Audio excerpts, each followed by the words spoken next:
Bienvenue dans Géostratégiques, l'émission qui décrypte l'actualité internationale avec Pascal Boniface, notre spécialiste en géopolitique. Au programme de cette émission, direction l'Afrique où Emmanuel Macron y achève sa tournée entre discours de partenariat renouvelé et réalité d'un recul d'influence française dans plusieurs pays du continent. La question se pose, la France est-elle en train de redéfinir sa place en Afrique ? Ensuite, cap sur Pékin, où les États-Unis et la Chine affichent une volonté d'apaisement après un sommet des superpuissances entre Donald Trump et Xi Jinping. Mais derrière les déclarations de stabilité des deux présidents et les accords annoncés, les tensions demeurent profondes. Commerce, technologie et surtout points de friction stratégiques comme Taïwan ou le détroit d'Ormuz. S'agit-il d'une véritable détente ou d'une simple trêve entre deux rivaux ? Nous irons ensuite en Palestine où le parti Fatah tient son premier congrès depuis 10 ans dans un contexte de guerre à Gaza et d'intensification des tensions avec Israël. Le mouvement de Mahmoud Abbas se trouve face à une question centrale, celle de sa légitimité et de sa succession. Alors qui se profile après Mahmoud Abbas ? Enfin, direction New Delhi, où les BRICS réunissent leurs ministres des Affaires étrangères dans un contexte international sous haute tension. Guerre au Moyen-Orient, crise énergétique, rivalité régionale entre certains membres. Derrière l'affichage d'un bloc émergent face à l'Occident, les fractures internes apparaissent de plus en plus nettement. 4 dossiers, 4 zones de tension et une même question en filigrane. Assiste-t-on à une recomposition durable de l'ordre mondial ? Géostratégiques avec Pascal Boniface, c'est tout de suite.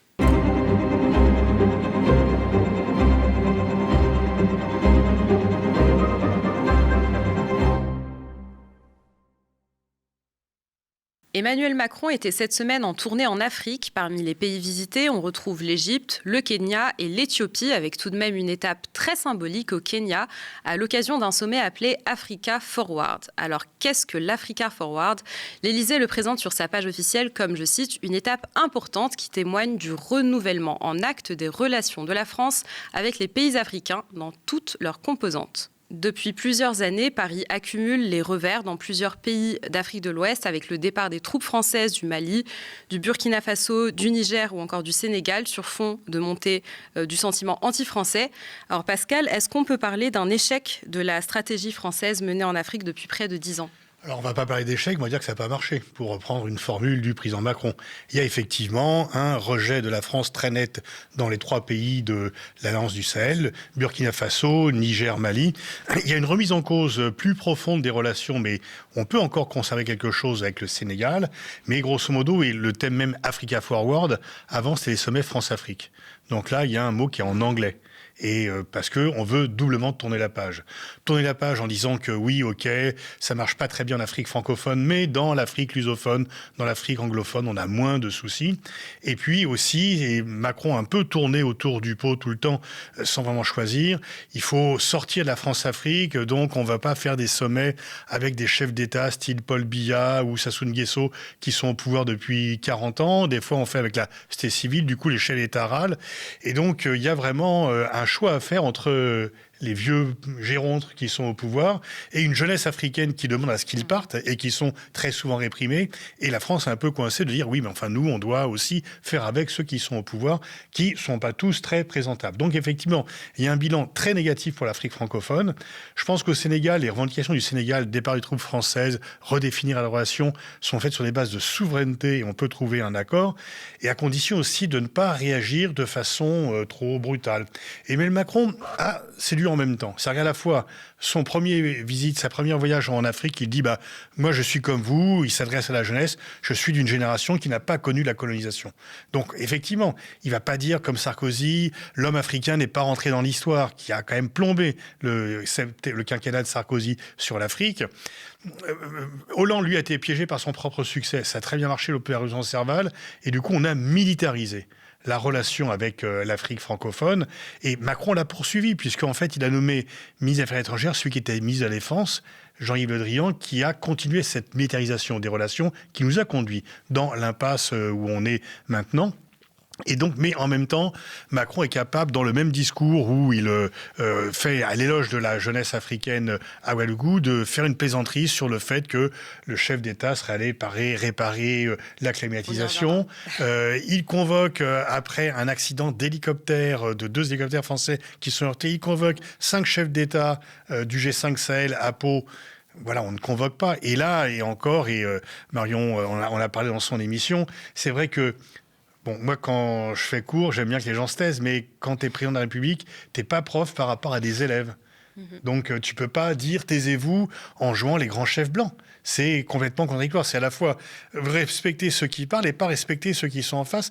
Et donc, il y a toujours un peu cette ambiguïté chez Emmanuel Macron. Il veut aller de l'avant parce qu'effectivement, il n'est pas d'une génération France-Afrique. Lui, il n'a pas connu les mallettes de billets qui circulaient entre les deux continents.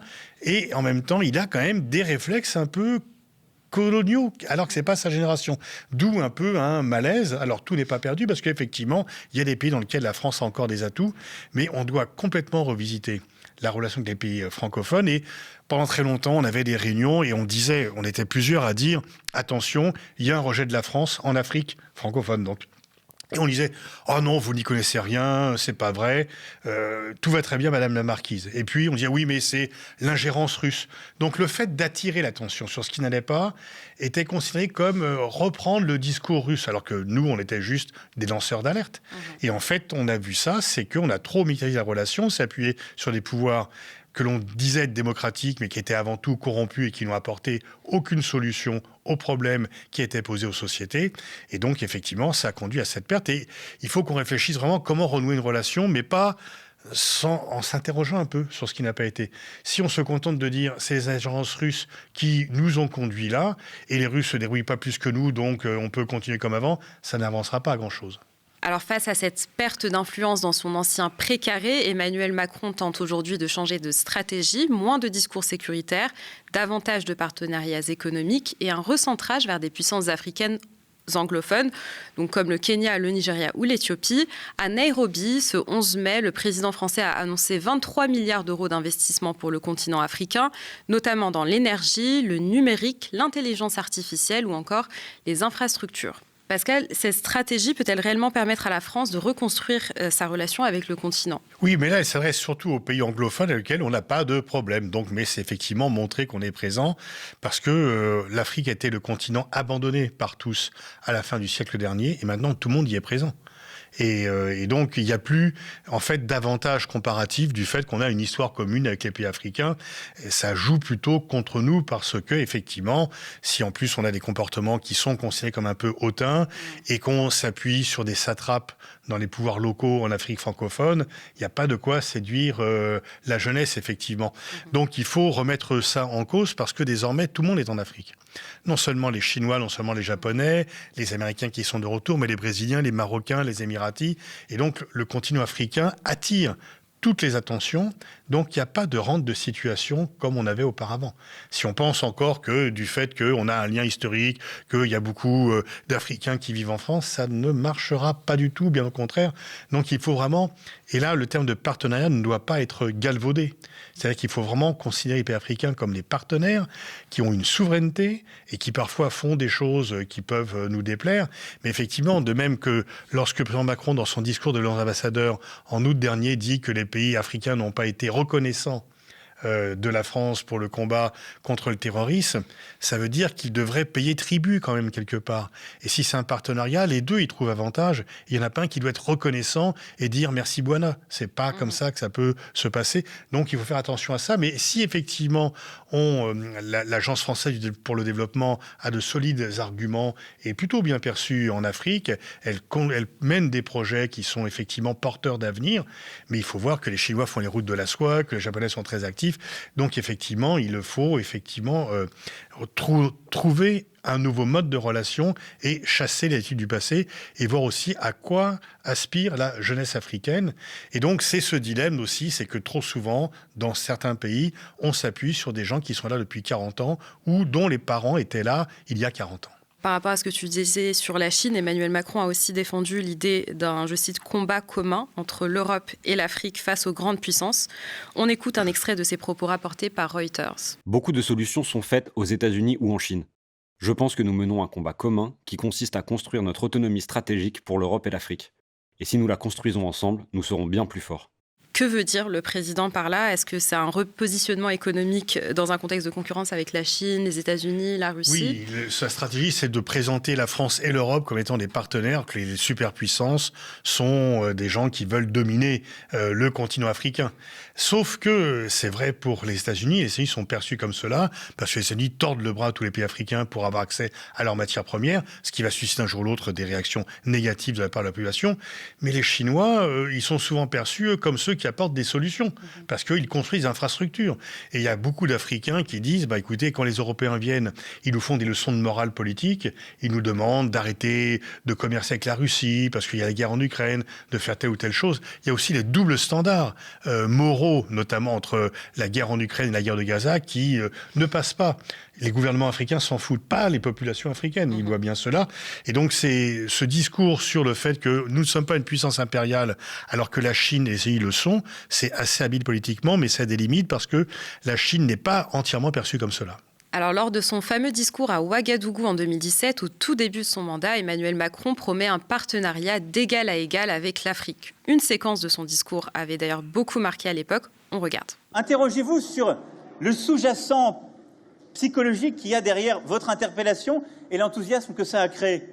C'est quelque part, vous me parlez comme si j'étais toujours une puissance coloniale. Mais moi, je ne veux pas m'occuper de l'électricité dans les universités au Burkina Faso.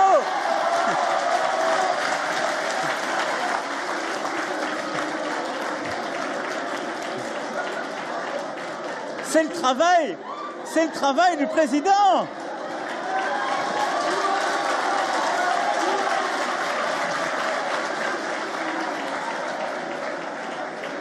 Alors par contre, je vous rassure, du coup il s'en va, reste là.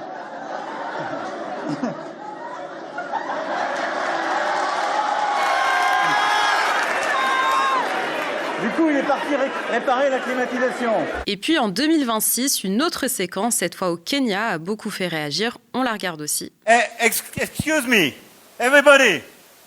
Hey, hey, hey.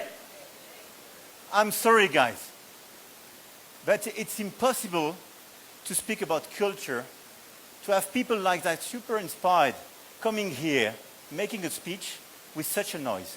Alors certains accusent Emmanuel Macron de conserver une posture parfois paternaliste, comme tu le disais tout à l'heure, lorsqu'il s'adresse aux pays africains.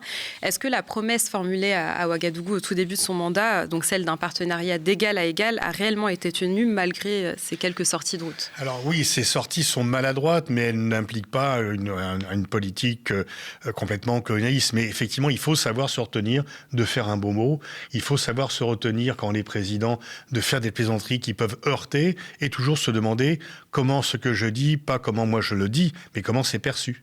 Et donc là, Emmanuel Macron a cru intervenir à Nairobi en disant il protège les orateurs et donc il vient à leur secours, sauf qu'il est apparu comme étant arrogant par rapport à l'ensemble de ceux qui assistaient à ce colloque. Et ce n'est pas lui de dire ça. Il est président de la République, c'est pas le surveillant général. Et il est perçu comme cela. Et on a déjà parlé effectivement sur la clim. C'est un beau mot, mais le président s'en va pour satisfaire un besoin naturel. Du coup, c'est humiliant doublement de faire remarquer qu'il doit partir et de dire que ça réduit sa fonction à celle d'un technicien et non pas d'un responsable politique de premier rang. Qui répond à des clichés anciens. Est-ce que la France est en train d'accepter qu'elle ne peut plus avoir en Afrique la place qu'elle occupait auparavant ? C'est une réalité. En tous les cas, on voit, on a été viré quand même. Il y a plus de bases militaires françaises en Afrique, à part à Djibouti, où là, il n'y a pas de problème. Et effectivement, on est... Alors bien sûr, on peut dire que ce sont 3 juntes militaires qui ont pris le pouvoir au Burkina, au Niger et au Mali, et que ce ne sont pas des régimes satisfaisants, mais il y a des régimes qui sont tout aussi répulsifs, avec lesquels on a des bonnes relations. Donc en fait, on ne peut pas dire qu'on a un critère de démocratie. Et ça remonte à loin, avant. Quand il y a eu le coup d'État au Mali, on a dit c'est pas normal, on ne peut pas avoir de relations. On avait des relations avec le Tchad, où le pouvoir était issu aussi d'un coup d'État militaire. C'est ces doubles standards qui sont pas cohérents. Les gens, ils sont pas idiots. Ils voient bien ce qui se passe. Et puis, je crois aussi, ça ramène à autre chose, c'est que par rapport aux pays africains, disons, ce qui a apparu comme une obsession française et européenne et occidentale sur la guerre en Ukraine, à toujours dire aux pays africains, faites ci, il faut prendre des sanctions, il faut ne plus cesser de commercer avec la Russie. Et les pays africains disaient, écoutez, on fait ce que l'on veut, on est souverain, et nous avons des intérêts, parce que c'est notre intérêt de ne pas couper les ponts avec la Russie. Et par ailleurs, quand vous n'avez pas coupé les ponts avec les États-Unis, quand il y a la guerre d'Irak, donc arrêtez en plus vos leçons de morale. Et donc il y a un peu cela. Je me rappelle d'un débat que j'avais sur France 24 avec un journaliste qui était censé s'occuper de l'international et qui me disait à propos de la guerre en Ukraine, les pays africains ne comprennent pas que c'est une guerre d'agression, les pays africains ne comprennent pas que c'est une guerre impériale, les pays africains ne comprennent pas que c'est une guerre illégale. Et je dis, mais attends, ils comprennent, ils sont pas cons, mais ils sont pas d'accord. Voilà. Donc c'est un peu ce type d'attitude que certains, y compris des commentateurs normalement avisés, ont sur le continent africain, comme si c'était des enfants. Quand on dit qu'on va faire de la pédagogie avec les pays africains sur la guerre en Ukraine, ça veut dire quoi? C'est-à-dire qu'ils sont cons et qu'on va réexpliquer une deuxième fois parce qu'ils n'ont pas compris la première. Mais simplement, ils n'ont pas les mêmes intérêts. C'est tout. Donc, il faut partir de là. Leurs intérêts ne sont pas les nôtres. Et donc, si on pense que c'est juste une façon de forcer un peu le pied parce qu'ils vont comprendre à coup de répétition, voire de coups de pied dans le cul, ça ne marchera pas. Pendant longtemps, l'influence française en Afrique reposait beaucoup sur la langue française et les liens historiques donc avec ses anciennes colonies notamment. Emmanuel Macron choisit désormais de miser davantage sur des pays anglophones, comme on l'a dit, donc comme le Kenya ou le Nigeria. Est-ce que, Pascal, ce modèle de la France-Afrique francophone est aujourd'hui en train de s'effacer ? Oui, parce que simplement, je veux dire, c'est une question de génération et que les pays africains ne le supportent plus et que nous-mêmes en France, une fois encore, les valises de billets qui reviennent ou qu'on distribue à l'hôtel Crillon, ça passe plus. C'est condamné par la justice. Mais par rapport à l'Afrique francophone, il faut aussi qu'on soit réaliste. Il y a beaucoup de pays qui sont francophones, mais dans lesquels la population ne parle pas français. On se dit que la République démocratique du Congo, c'est le plus grand pays francophone du monde, mais il y a combien de Congolais qui parlent français ? Pareil au Sénégal, pareil au Mali. La langue utilisée dans le quotidien n'est pas le français. Donc il faut aussi qu'on arrête de se bercer d'illusions là-dessus. La francophonie peut être utile, même si on a commis quelques impairs, notamment en nommant à la présidence de l'Organisation internationale de francophonie une ministre du Rwanda qui avait fait la chasse aux Français, parce qu'on s'en est servi dans la stratégie de réconciliation avec le Rwanda, donc on s'est fâché avec pas mal de pays, dont le Canada. Mais il ne faut pas avoir d'illusions sur la francophonie. Tous les pays africains dits francophones, des populations ne maîtrisent pas le français comme langue quotidienne. Juste avant de passer à nos actus du jour, un petit mot sur Géostratégiques. Donc c'est le nom de notre émission, mais aussi et d'abord celui des bandes dessinées de Pascal Boniface, illustrées par Tommy. Pascal, un petit mot sur tes bandes dessinées. Oui, c'est rendre la géopolitique accessible à chacun par la bande dessinée, pour rendre simple des choses qui apparaissent comme compliquées. On a aussi apporté un cahier de vacances. Un cahier de vacances qui vient de sortir. Là, c'est plutôt ludique. C'est toujours avec Tommy, d'ailleurs. C'est des fiches et puis surtout des jeux pour s'amuser avec des amis ou en famille sur la géopolitique. Merci beaucoup. Alors, le sommet entre les deux premières puissances mondiales s'est achevé ce vendredi 15 mai à Pékin, après 2 jours de rencontres entre Donald Trump et Xi Jinping. Les deux dirigeants ont affiché une volonté d'apaisement avec des déclarations très positives de part et d'autre. Donald Trump a évoqué des accords commerciaux fantastiques, tandis que Xi Jinping a parlé d'une nouvelle relation de stabilité stratégique constructive. We're going to have a fantastic future together. Such respect for China, the job you've done. You're a great leader. I say it to everybody. You're a great leader.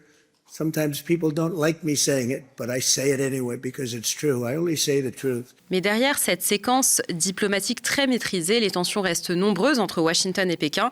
Commerce, intelligence artificielle, mais aussi les dossiers explosifs de Taïwan et du détroit d'Ormuz. Alors Pascal, est-ce qu'on assiste à une véritable détente entre les États-Unis et la Chine? C'est toujours un peu la douche écossaise dans les relations entre Pékin et Washington. Trump, tout d'un coup, dit « je vais lancer une guerre commerciale » et les Chinois vont capituler et céder. Et puis ensuite, oulala, ça se passe pas si bien. Et donc, on fait c'est le premier sommet en Chine depuis 2017. Biden n'est jamais allé en Chine au cours de son mandat. Et donc Trump y va, mais il y va en position de faiblesse. Parce que c'est lui qui a besoin de la Chine. C'est pas la Chine qui a besoin de Trump. Et ce qui est vraiment étonnant, alors si, la Chine a besoin de Trump pour qu'il n'aide pas Taïwan. Et le président Xi Jinping a rappelé que Taïwan, c'est la question essentielle pour la Chine, plus que le commerce, plus que l'Iran, plus que n'importe qui d'autre. Et que si ça se passait bien, il y avait une bonne relation. Si ça se passait mal, il pourrait y avoir des heurts, voire un affrontement. Donc, grosso modo, c'était l'avertissement qui, à mon avis, est donné un peu, pas tellement pour en faire peur à Donald Trump, mais pour envoyer le signal à Taïwan, attention, vous n'êtes pas sûr que les Américains viendront vous aider parce qu'on fait des pressions sur les Américains. Donc, ne jouez pas trop les malins sur l'indépendance, ne jouez pas trop les malins sur le fait de repousser nos propositions. C'est une façon un peu de faire peser une pression sur Taïwan dans l'incertitude d'une aide américaine en cas de malheur. Et sur l'Iran, eh bien, on a vu quelque chose qui est très notable.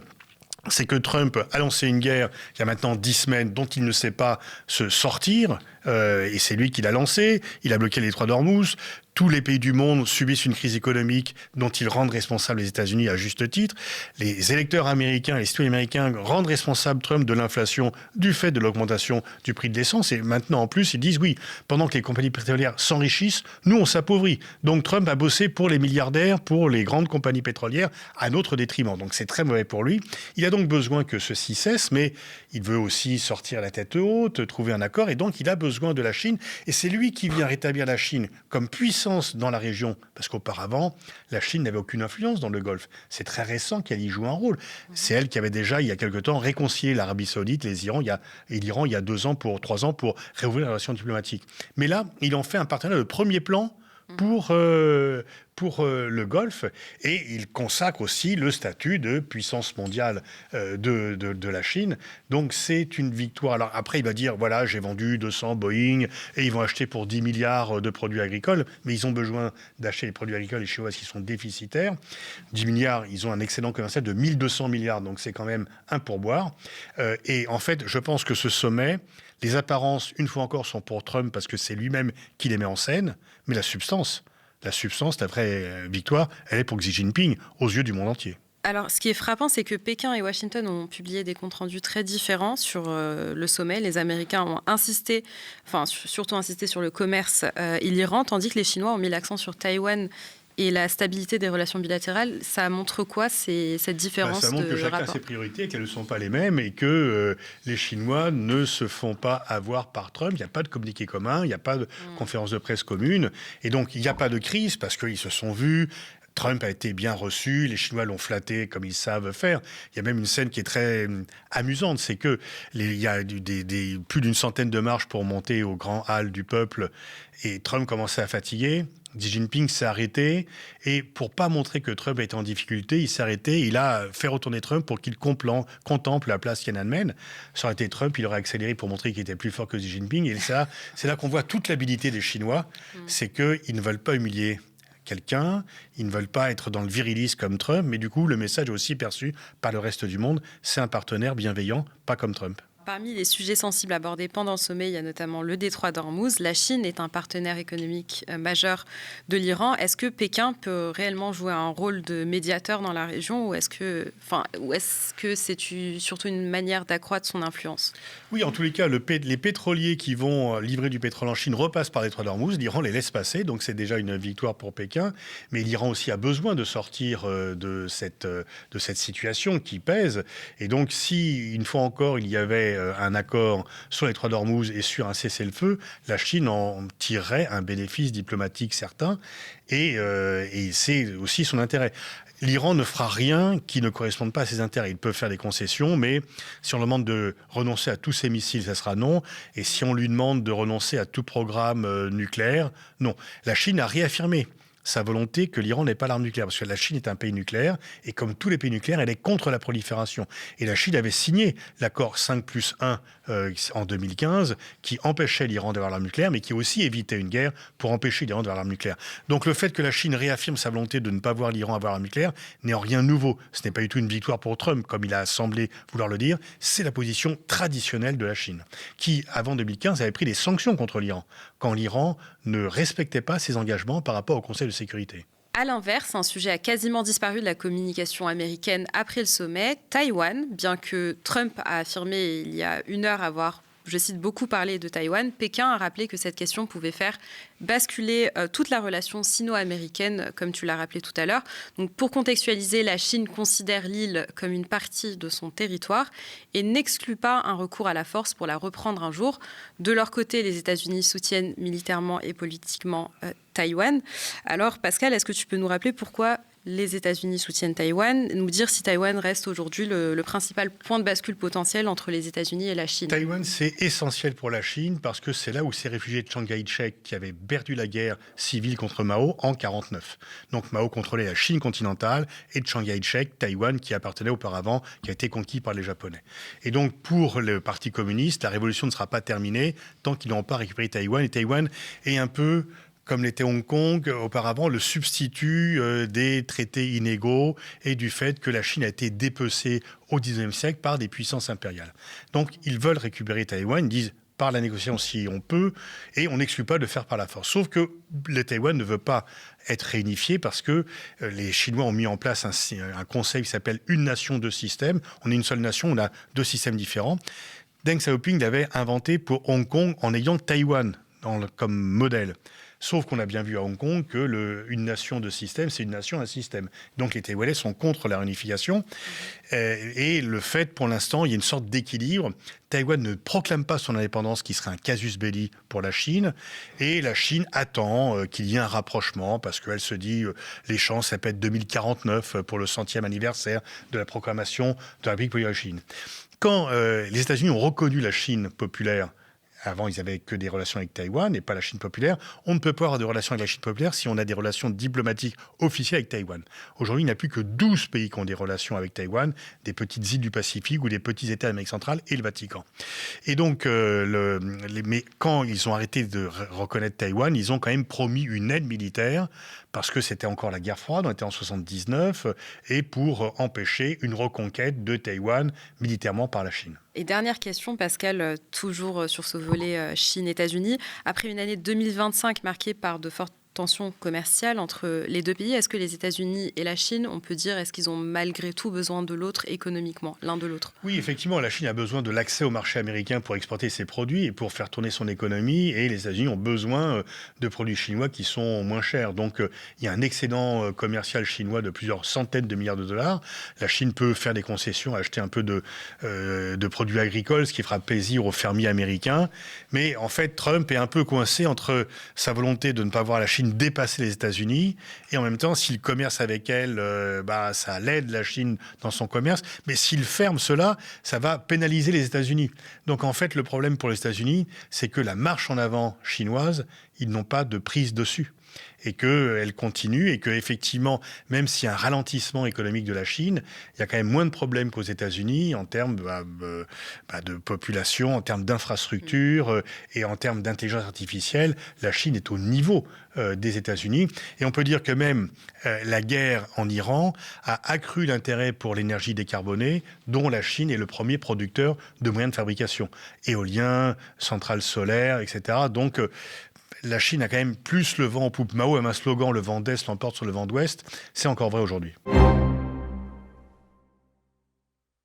Direction la Palestine maintenant, où un événement politique majeur se joue presque loin des caméras internationales. Le premier congrès depuis 10 ans du parti palestinien Fatah s'est ouvert. Le parti du président palestinien Mahmoud Abbas, âgé de 90 ans, doit élire une nouvelle direction dans un contexte explosif. Guerre à Gaza, expansion des colonies israéliennes en Cisjordanie, divisions internes et surtout une question qui devient incontournable. Qui pour succéder à Mahmoud Abbas? Longtemps considéré comme le principal représentant politique des Palestiniens, le Fatah voit aujourd'hui sa légitimité contestée, aussi bien par ses rivaux que par une partie de la population palestinienne elle-même. Certains dénoncent un système verrouillé, sans élection depuis des années, tandis que d'autres craignent une lutte de pouvoir interne, voire une succession dynastique. Alors, le Fatah peut-il encore incarner la cause palestinienne? Grosse question. Alors, il l'incarne aux yeux du reste du monde. Disons que l'autorité palestinienne est considérée comme légitime par les puissances, y compris occidentales et dans le monde entier. C'est effectivement Mahmoud Abbas, c'est l'autorité palestinienne qui représente la Palestine, et donc le Fatah qui est le principal parti qui contrôle l'autorité palestinienne. Le problème, c'est que les Palestiniens ne pensent pas ça. Le problème, c'est que pour les Palestiniens, Mahmoud Abbas, il collabore avec Israël. Et que c'était déjà difficile à supporter quand les choses étaient une occupation traditionnelle, avec ce qui va quand même de répression. Mais là, avec ce qui se passe à Gaza et ce qui se passe en Cisjordanie, tu en as parlé, sans parler de ce qui se passe dans les prisons palestiniennes. Il y a quand même un rapport accablant sur les viols systématiques et les tortures systématiques dans les prisons. En fait, la coopération sécuritaire que l'autorité palestinienne a avec Israël apparaît comme étant tournée contre les Palestiniens. Et donc, certains disent qu'en fait, Mahmoud Abbas, c'est pas un leader national, c'est un collaborateur d'Israël. Il y a cette coopération sécuritaire. Bien sûr, s'il cessait cette coopération, Israël couperait tous les vivres à l'autorité palestinienne. Et donc, il y a des dizaines de milliers de fonctionnaires, de policiers qui ne seraient plus payés. Mais en fait, on peut se demander, et c'est franchement une question, parce que souvent on entend les gens disent « oui, les Palestiniens, ils sont très aidés, il n'y a aucun peuple qui est autant aidé que les Palestiniens ». Enfin, s'ils pouvaient vivre normalement sans être occupés, s'ils pouvaient produire normalement, exporter normalement, ils n'auraient pas besoin d'aide. L'aide est juste la compensation de l'impossibilité d'avoir une souveraineté.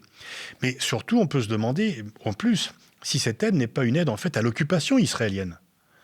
Et que certains se demandent si l'autorité palestinienne ne devrait pas se dissoudre. Vous nous occupez, débrouillez-vous. Alors bien sûr, certains disent ça pourrait être la famine, mais qui se débrouille, les Israéliens? Et donc il y a une vraie question parce que l'autorité palestinienne est reconnue par le monde entier, mais pas par les Palestiniens. Ça pose problème quand même. Et donc je ne pense pas que le congrès du Fatah change quelque chose à ce problème fondamental. Et donc il y a une hésitation entre...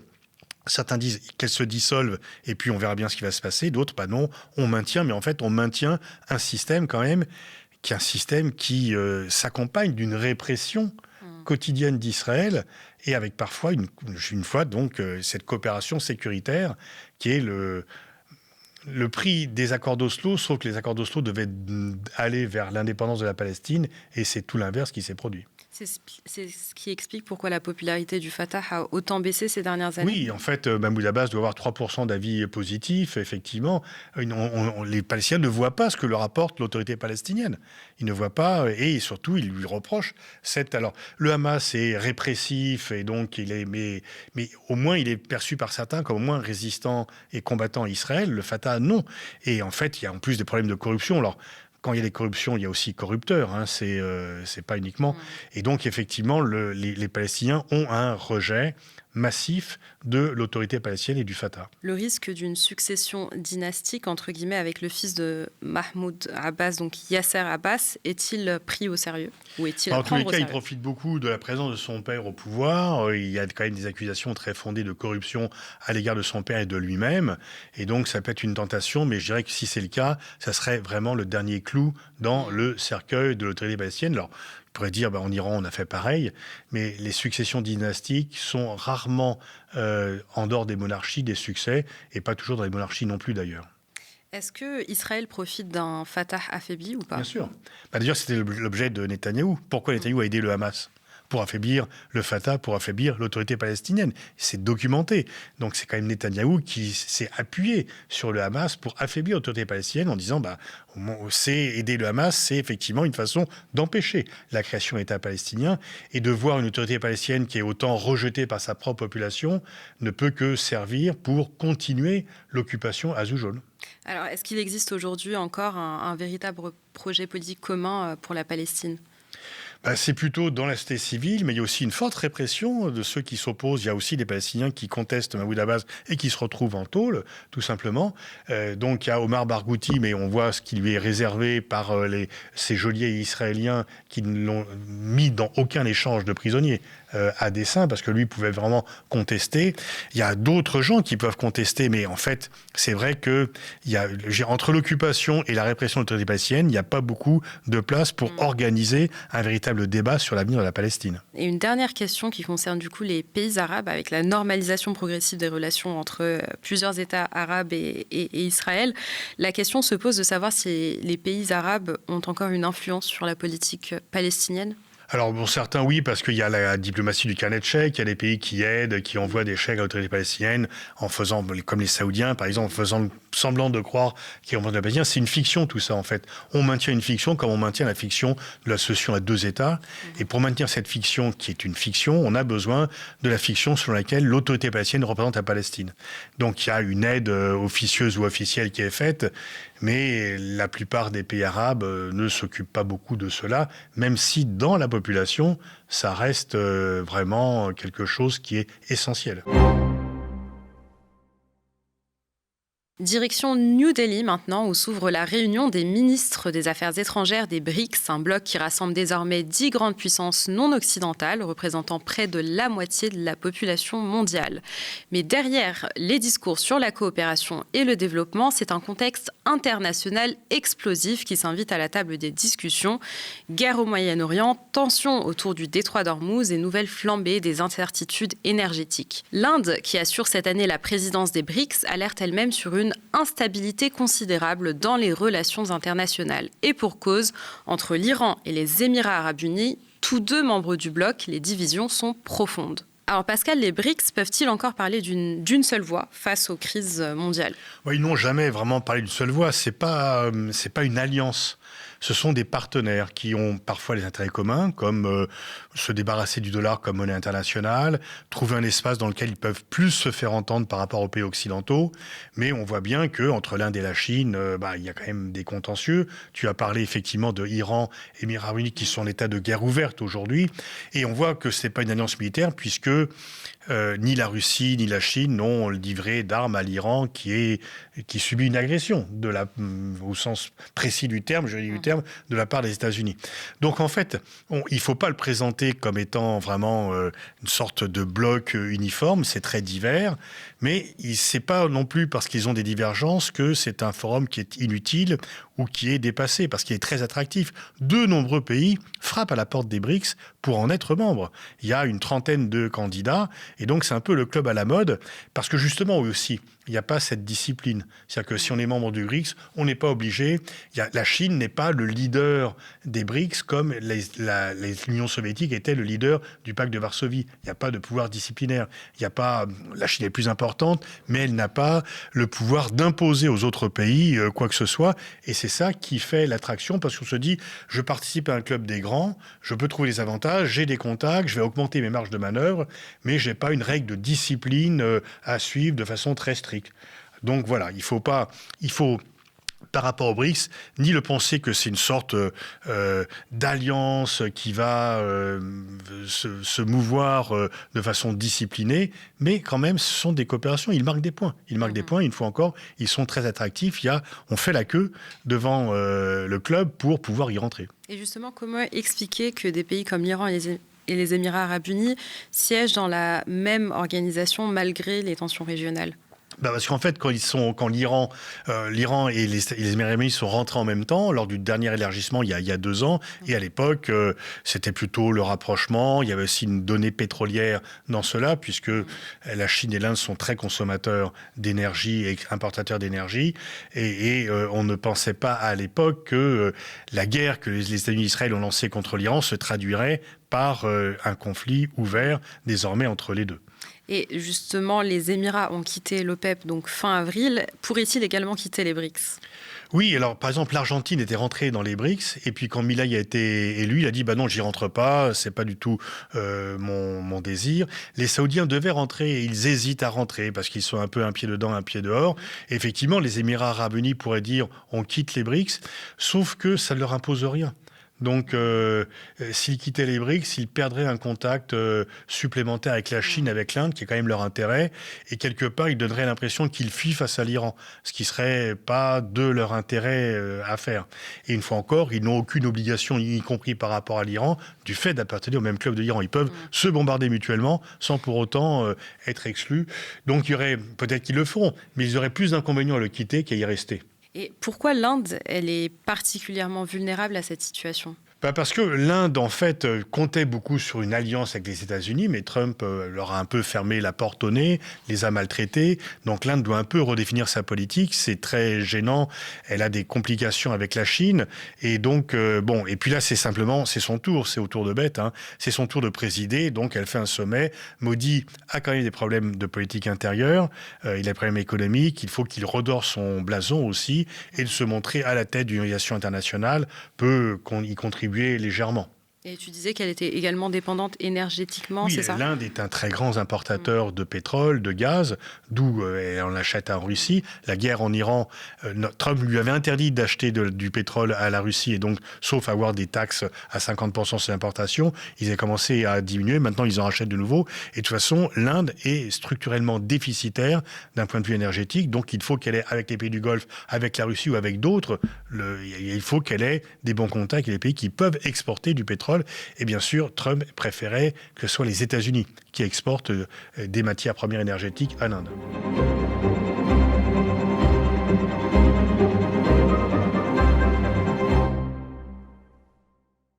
Merci à vous d'avoir été avec nous sur le plateau du Média. C'était Géostratégiques avec Pascal Boniface. Merci d'avoir suivi cette émission avec nous. On se retrouve très bientôt pour une nouvelle analyse de l'actualité internationale. À bientôt.